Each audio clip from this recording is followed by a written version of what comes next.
Alors, nous poursuivons notre étude de la lettre de Paul aux Romains. La dernière fois, nous avons fait l'étude du chapitre 9, les versets 14 à 24. Aujourd'hui, nous ferons les versets 25 à 33, mais nous inclurons le verset 24 pour ne pas couper une phrase.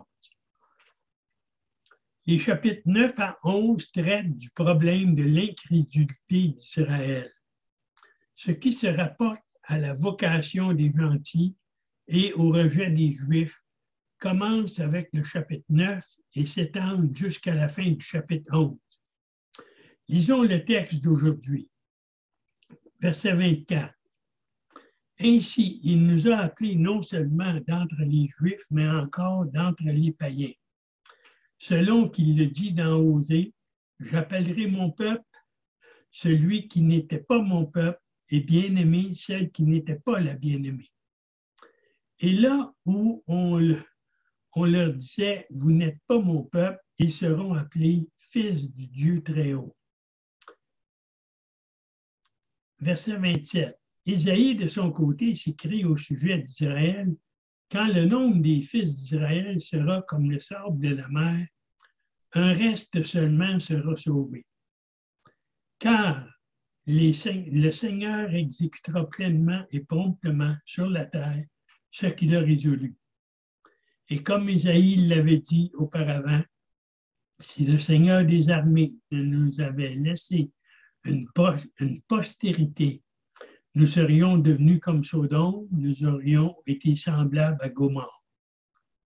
Que dirons-nous donc? Les païens qui ne cherchaient pas la justice ont obtenu la justice qui vient de la foi.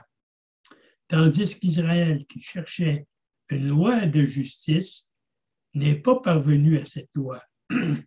Pourquoi? Parce qu'Israël l'a cherché non par la foi, mais comme provenant des œuvres. Ils se sont heurtés contre la pierre d'achoppement, selon qu'il est écrit, voici, je mets en Sion une pierre d'achoppement et un rocher de scandale, et celui qui croit en lui ne sera point confus. Alors, on va continuer avec les versets 24 à 26. Ainsi, il nous a appelés non seulement d'entre les Juifs, mais encore d'entre les païens. Selon qu'il le dit dans Osée, j'appellerai mon peuple celui qui n'était pas mon peuple et bien-aimé celle qui n'était pas la bien-aimée. Et là où on leur disait, vous n'êtes pas mon peuple, ils seront appelés fils du Dieu vivant. Pour bien commencer avec le verset 25, premièrement, je vais reprendre l'enseignement que j'ai donné du verset 24. Paul n'hésite pas à inscrire les chrétiens de Rome et à s'inscrire lui-même parmi les vases de miséricorde. Pour la première fois dans son exposé, Paul emploie le « nous » dont il précise la portée. Deux caractéristiques importantes de l'Église sont mises en vigueur. C'est un peuple d'appelés et le point 2, c'est une nation qui démontre l'annulation des distinctions d'origine et de culture. La miséricorde n'est pas limitée à Israël et les païens qui se sont convertis ne peuvent parler d'un rejet d'Israël. Les croyants découvrent avec émerveillement et incompréhension qu'ils sont venus au Christ non par leur propre effort ou par l'encouragement des autres. Ils prennent conscience qu'il a fallu rien de moins qu'un appel efficace voulu par Dieu. Ils découvrent en même temps que leurs frères en la foi ne leur ressemblent pas à tous égards. Voyons Galates 3, 28.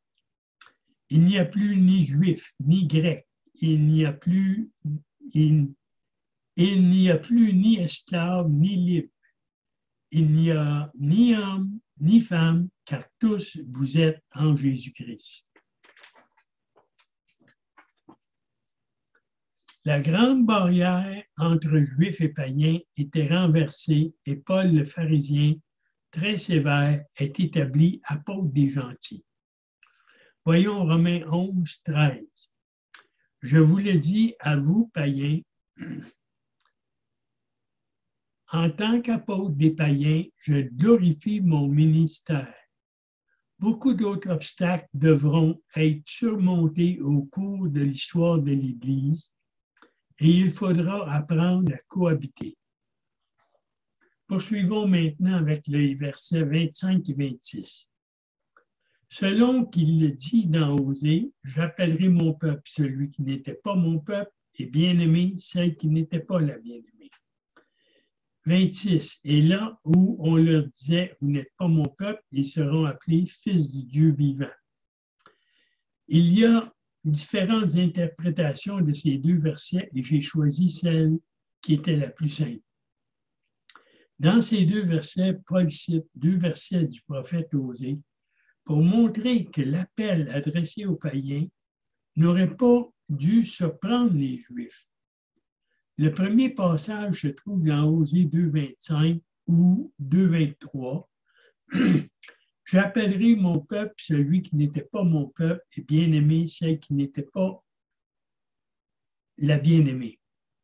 En réalité, dans Osée, ces paroles se rapportent à Israël et non aux païens. Elles se réfèrent à la période où Israël reprendra sa place comme peuple bien-aimé de Dieu. Mais quand Paul les cite ici dans Romains, il les applique à l'appel adressé aux païens. De quel droit Paul se permet-il d'opérer ce changement? En réalité, le Saint-Esprit qui inspira en premier lieu ces paroles a le droit plus tard de les réinterpréter ou de les appliquer autrement. Continuons avec les versets 27 à 29. Ésaïe, de son côté, s'écrit au sujet d'Israël, quand le nombre des fils d'Israël serait comme le sable de la mer, un reste seulement sera sauvé, car le Seigneur exécutera pleinement et promptement sur la terre ce qu'il a résolu. Verset 29. Et comme Ésaïe l'avait dit auparavant, si le Seigneur des armées ne nous avait laissé une postérité, nous serions devenus comme Sodome, nous aurions été semblables à Gomorrhe. Paul cite un texte d'Ésaïe 10, 22. Quand le nombre des fils d'Israël serait comme le sable de la mer, un reste seulement sera sauvé. Quelle que soit la population des enfants d'Israël, seul un reste, une petite minorité, survivra au jugement qui frappera la nation et reviendra d'exil.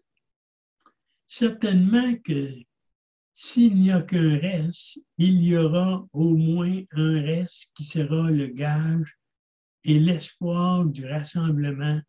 Non seulement ce reste reviendra d'exil, mais comme il est dit dans Ésaïe 10, 21, le reste reviendra, le reste de Jacob, au Dieu Tout-Puissant. Ce thème de la prophétie d'Ésaïe fut donné comme nom au fils aîné du prophète, Shir-Yaboub, Yashub, qui signifie un reste reviendra. Ce fils constituait un signe vivant du message que Dieu adressait au peuple par la bouche de son Père. Ésaïe 7, 3 et 8, 18. Paul applique la doctrine du reste annoncée par Ésaïe à la situation religieuse de son temps. Il le fera encore un peu plus loin, Romains 11, 5. Quand Ésaïe affirme « Le Seigneur exécutera pleinement et promptement sur la terre ce qu'il a résolu » Ésaïe 10, 23, il évoque l'invasion de la Palestine par Babylone et l'exil d'Israël.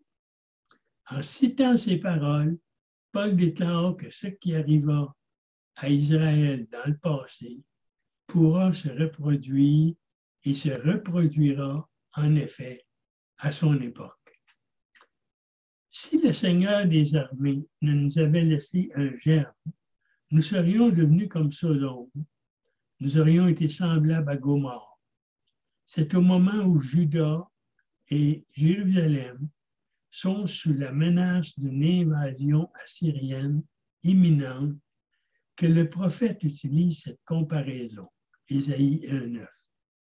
Si Dieu n'avait décidé de protéger un reste, la nation aurait connu le même sort que ces villes qui furent totalement détruites et où il n'y eut aucun rescapé.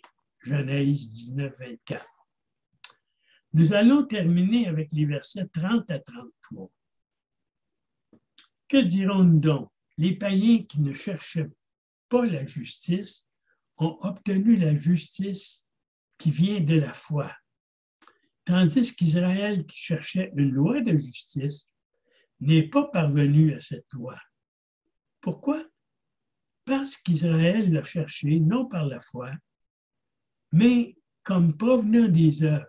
Ils se sont heurtés contre la pierre d'achoppement, selon qu'il est écrit, « Voici, je mets en Sion une pierre d'achoppement et un rocher de scandale, et celui qui croit en lui ne sera point confus. » Paul précise que le caractère de la foi que Dieu impose pour être sauvé ne contredit et ne transgresse pas son plan divin de rédemption, mais a toujours constitué une exigence inséparable dans ce plan.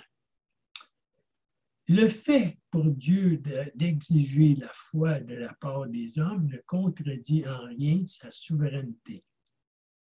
Par son propre décret souverain, son offre du salut par la grâce ne prend effet que lorsqu'on l'accepte de son plein gré par la foi. En ce qui concerne le salut, la souveraineté de Dieu a pour revers la responsabilité de l'homme. Du point de vue humain, il existe une tension et même une apparence de contradiction entre ces deux réalités. D'après le raisonnement humain, elles semblent mutuellement exclusives,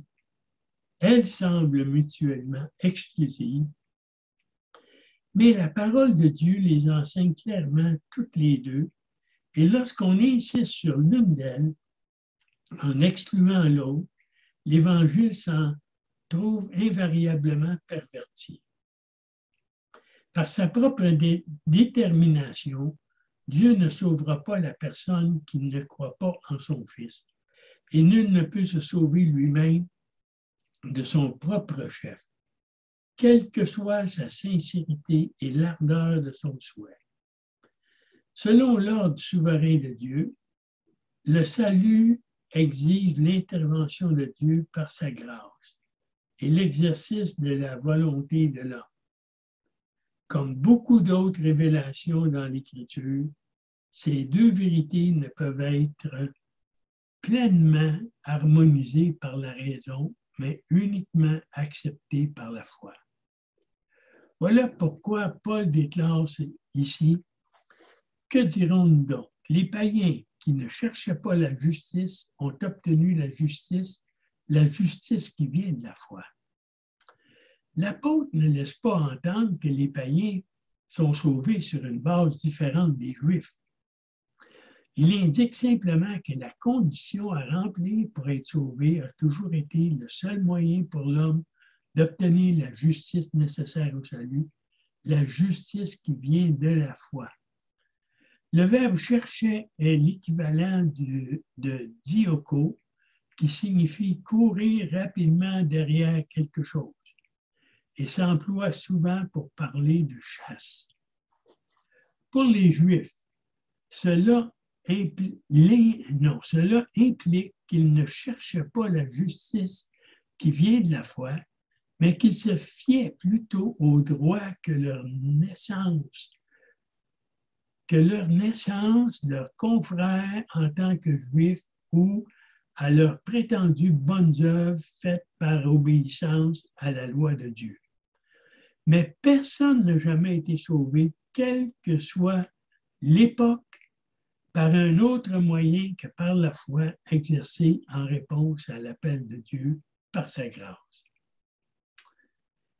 C'est cette vérité que l'auteur de l'Épître aux Hébreux proclame si clairement.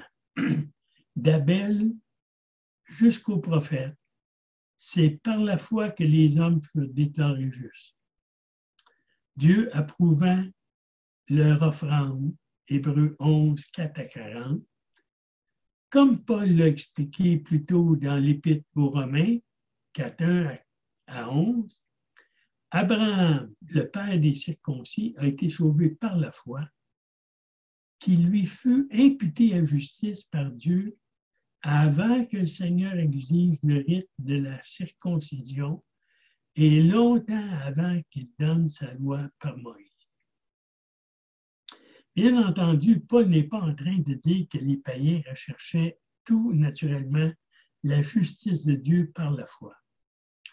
Qu'il soit juif ou païen, l'homme naturel ne recherche jamais Dieu de son propre chef, puisqu'il est écrit « Car l'affection de la chair est inimitié contre Dieu, parce qu'elle ne se soumet pas à la loi de Dieu, et qu'elle ne le peut même pas.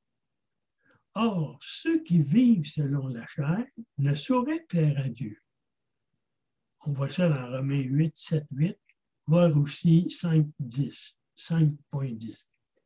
Même s'ils ont été appelés à devenir le peuple élu de Dieu et qu'ils ont reçu sa révélation divine par Moïse, les psalmistes, les prophètes et les autres hommes inspirés de Dieu, les Juifs n'étaient pas plus naturellement enclins à rechercher Dieu ou à lui obéir que ne l'étaient la plupart des païens. En fait, lorsque l'Évangile a été donné en la personne de Christ, beaucoup plus de païens que de Juifs y ont cru. Il n'y a pas plus de plus grands obstacles au salut qu'une attitude de pharisien. La personne qui se croit déjà juste et agréable à Dieu ne verra pas en quoi elle a besoin d'être sauvée. Comme nous l'avons mentionné précédemment, étant donné que la plupart des Juifs croyaient satisfaire Dieu à cause qu'ils étaient Juifs ou leurs œuvres de justice, ils ne reconnaissaient pas la nécessité pour eux d'accepter l'Évangile de grâce par la foi. Par conséquent, Israël qui cherchait une loi de justice n'est pas parvenu à cette loi. Quel commentaire tragique au sujet d'un effort qui était vain. La justice de Dieu ne peut pas s'obtenir par les œuvres humaines, parce qu'elles sont toujours souillées par le péché et ne satisfont jamais aux normes parfaites et saintes de Dieu. Par ses propres forces, nul ne peut parvenir à cette loi. Pourquoi les Juifs, à l'attitude de pharisiens, n'y sont-ils pas parvenus? Parce qu'Israël l'a cherché non par la foi, mais comme provenant des œuvres. Ils se sont heurtés contre la pierre de l'achoppement. La seule chose qu'une personne juive ou païenne puisse faire pour être sauvée consiste à croire qu'elle ne peut rien faire pour mériter le salut et se jeter aux pieds de Dieu pour implorer sa miséricorde au nom de Christ. Les Juifs se mettaient en colère contre l'Évangile de grâce rendu effectivement par la foi, parce que l'Évangile de grâce annulait toutes les bonnes œuvres par lesquelles ils croyaient pouvoir plaire à Dieu. Plusieurs années avant d'écrire l'Épître aux Romains, Paul a rappelé ceci à l'Église de Corinthe. Les Juifs demandent des miracles et les Grecs cherchent la sagesse. Nous prêchons Christ crucifié, scandale pour les Juifs et folie pour les Romains. On voit ça dans 1 Corinthiens 1, 22, 23. Citant de nouveau le livre d'Ésaïe, Paul donne l'explication suivante selon qu'il est écrit. Voici, je mets en Sion une pierre d'achoppement et un rocher de scandale. Et celui qui croit en lui ne sera point confus.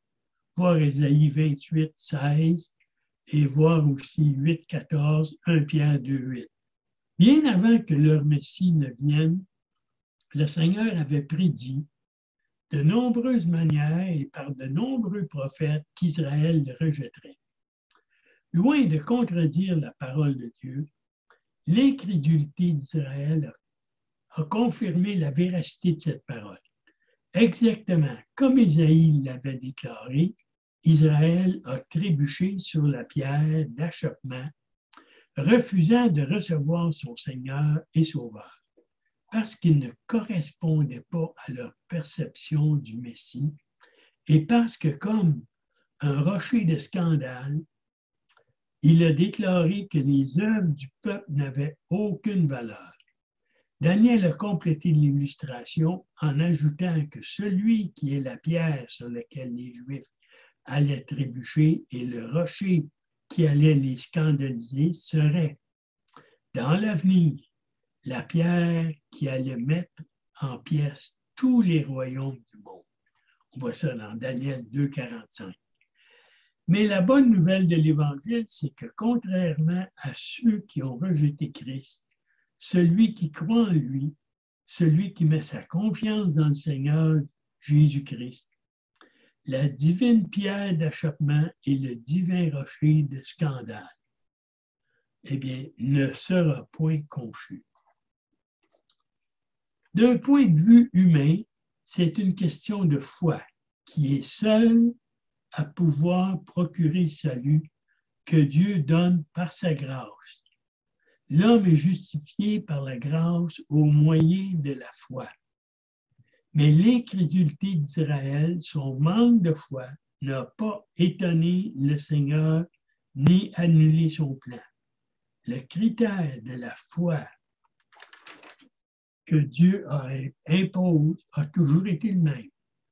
Et le fait qu'il ait choisi de sauver un reste d'Israël est en parfaite harmonie avec sa connaissance omnisciente du fait que seulement quelques-uns allaient croire à son Fils et être sauvés. C'est ainsi que Dieu savait que les choses seraient et qu'il les avait planifiées, et c'est bien entendu ainsi que les choses se sont passées. Alors, ceci termine notre enseignement d'aujourd'hui. Merci.